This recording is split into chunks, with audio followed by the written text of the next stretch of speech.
नमस्कार, मैं प्रकाश चंद्र और आप देख रहे हैं अभी बिहार न्यूज। शुरुआत करते हैं राज्य की कुछ बड़ी खबरों के साथ। मुख्यमंत्री नीतीश कुमार ने शनिवार को प्रदेशवासियों के नाम एक अपील में कहा कि कोरोना संक्रमण की दर में यद्यपि कमी हो रही है, किंतु भविष्य की संभावनाओं को देखते हुए हम सबको पूरी तरह से सतर्क रहना है। जनता द्वारा गाइडलाइन का पालन किया जा रहा है। इसका परिणाम यह हुआ है कि मरीजों की संख्या कुछ दिनों में कम रह गई है।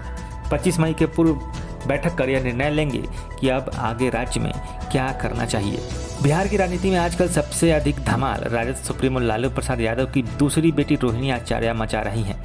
पिछले एक हफ्ते से रोहिणी ने बिहार के मुख्यमंत्री नीतीश कुमार, पूर्व उप मुख्यमंत्री सुशील कुमार मोदी, पूर्व मुख्यमंत्री जीतन राम मांझी के अलावा प्रधानमंत्री नरेंद्र मोदी तक को चुनौती देने वाले ट्वीट लगातार किए हैं।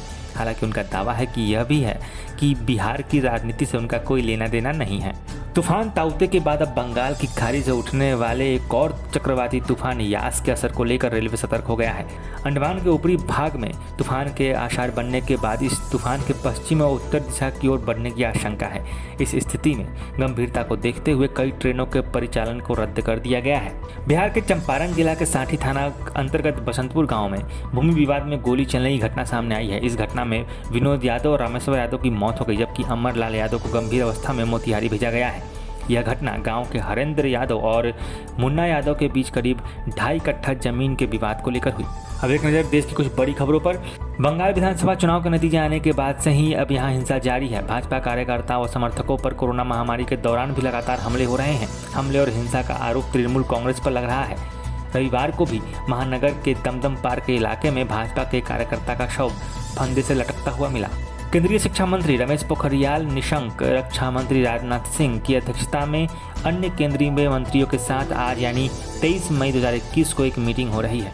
इस मीटिंग में केंद्रीय बोर्ड CBSE, CISE और 12वीं बोर्ड की परीक्षाओं समेत JEE मेन और नेट UGC 2021 और अन्य एंट्रेंस एग्जाम के आयोजन पर चर्चा की जाएगी।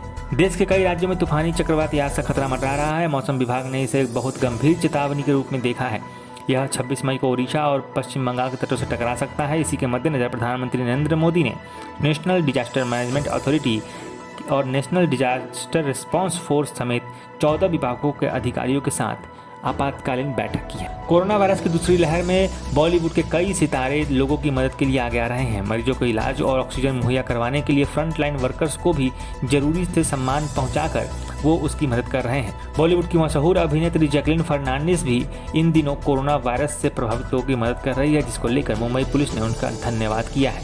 अब एक नजर दुनिया की कुछ अहम खबरों पर। चीन में खराब मौसम की वजह से एक मैराथन में हिस्सा लेने वाले 21 धावकों की मौत हो गई।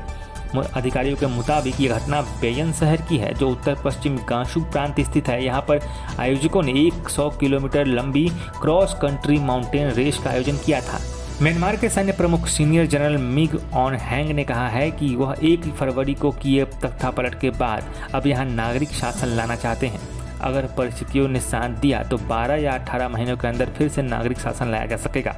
सीनियर जनरल मिंग ऑन्ग हैंग ने शनिवार को विदेशी मीडिया को दिए अपने साक्षात्कार में कहा कि हालांकि उन्होंने ये नहीं बताया कि नागरिक सरकार स्थापित करने के लिए वो चुनाव कब तक कराएंगे। तो ये थी दुनिया भर की कुछ बड़ी खबरें। ऐसी खबरों से जुड़े रहने के लिए हमारे चैनल AB बिहार न्यूज़ को जरूर सब्सक्राइब करें, साथ ही इस खबर को लाइक और शेयर करें। आप अपने सुझाव हमें कमेंट में बता सकते हैं। साथ ही साथ आप हमसे हमारे फेसबुक और ट्विटर पेज पर भी जुड़ सकते हैं।